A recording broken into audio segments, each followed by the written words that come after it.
ہمارے غیر مسلم بھائیوں کے دماغ میں اسلام کے متعلق ایسا ایسا زہر بھرا جا رہا ہے آپ سوچ بھی نہیں سکتے۔ ابھی میں وہ پٹنہ کے خان سر ہیں، آپ لوگوں نے نام سنا ہوگا۔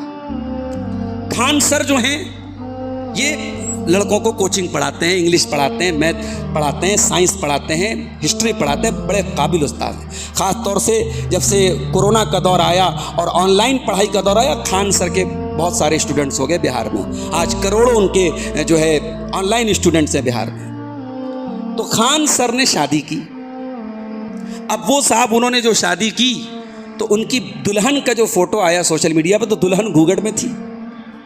تو خان سر جو ہے وہ ہیں تو مسلمان مگر بہت سیکولر مائنڈڈ اپنے آپ کو شو کرتے ہیں، اور انہوں نے اپنے کئی لیکچر میں اپنے اسٹوڈنٹ سے کہا کہ پردہ وردہ بیکار کی چیز ہے، عورتوں کو جو ہے پیچھے کرنے کی ایک چال ہے۔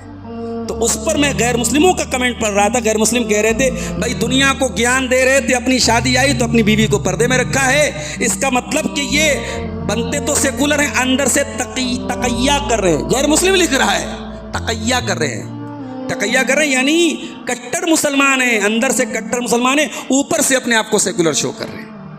یہ زہر بھرا جا رہا ہے، یعنی بہت سارے ایسے مسلمان ہیں جو بظاہر مسلمان ہیں، اسلام سے ان کا کوئی بہت خاص تعلق نہیں ہے، وہ رات دن صفائی پیش کرتے بھائی ہم کٹر مسلمان نہیں ہیں، ان کو بھی ہمارا غیر مسلم بھائی بخشنے کو تیار نہیں ہے، چاہے وہ بالی ووڈ کے ہیرو ہیروئن ہو، چاہے وہ اس طریقے سے اپنے آپ کو سیکولر شو کرنے والے۔ یہ سب کیوں ہو رہا ہے؟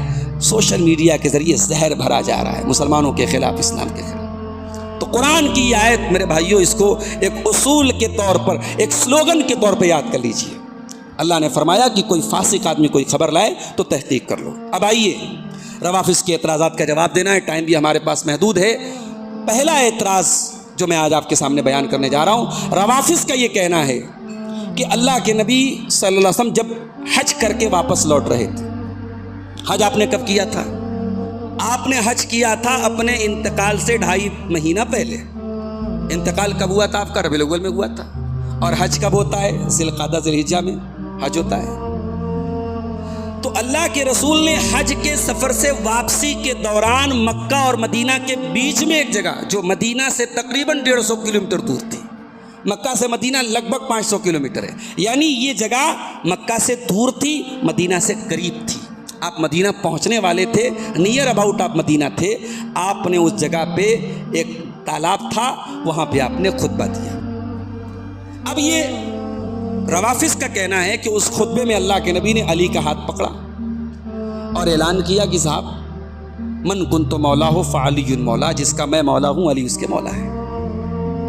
اور اس کا مطلب یہ حضرات یہ بیان کرتے ہیں کہ اس کا مطلب یہ ہوا کہ اللہ کے نبی یہ کہہ رہے ہیں کہ بھئی تمہارا سردار میں ہوں، تمہارا آقا میں ہوں، اب میرے ماں تمہارے آقا اور امام علی ہوں گے۔ علی کی ولایت کا اعلان آپ نے کیا، اور 2.5 مہینے کے بعد جب اللہ کے نبی کا انتقال ہوا اور آپ کے انتقال کے بعد ابو بکر صدیق کو مسلمانوں نے اپنا خلیفہ چن لیا، یہ مسلمانوں نے نبی کے اس حکم کی نافرمانی کی، نبی کے ساتھ غداری کی، نبی کے ساتھ بے وفائی کی۔ یہ حضرات کا عقیدہ ہے۔ ہوا کیا تھا غدیر خم میں؟ آئیے پہلے ہم وہ روایت دیکھتے ہیں۔ یہ تو آپ نے دیکھ لیا کہ غدیر خم ایک جگہ کا نام ہے، ایک تالاب، غدیر مانے عربی میں تالاب ہوتا ہے، خم اس جگہ کا نام تھا۔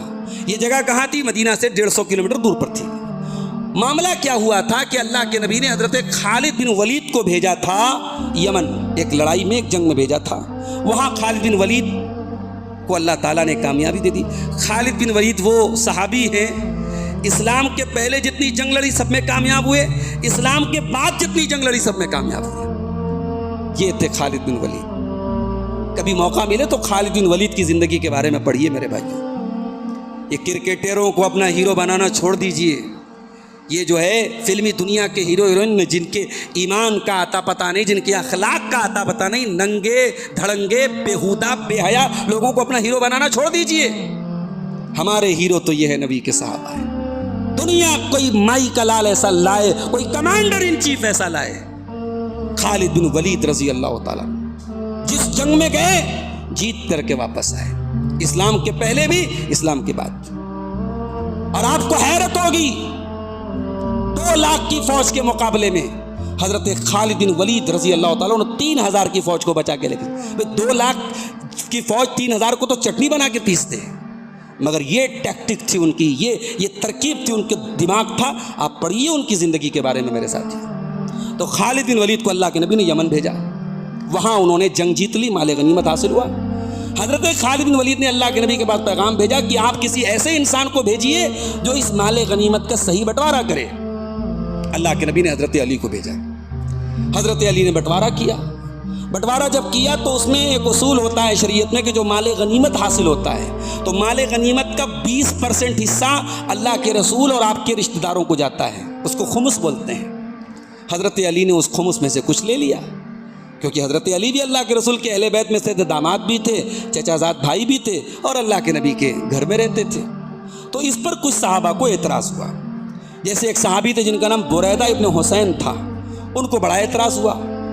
انہوں نے آ کر کے اللہ کے نبی سے ڈائریکٹ شکایت کی کہ اللہ کے نبی علی نے ایسا ایسا کیا ہے. اللہ کے نبی نے کوئی جواب نہیں دیا. جب بار بار اعتراض ہونے لگا تو اللہ کے نبی نے فرمایا کہ اے بریدہ اتبغض علی سے نفرت کرتے ہو کیا؟ تو انہوں نے کہا کہ ہاں اللہ کے رسول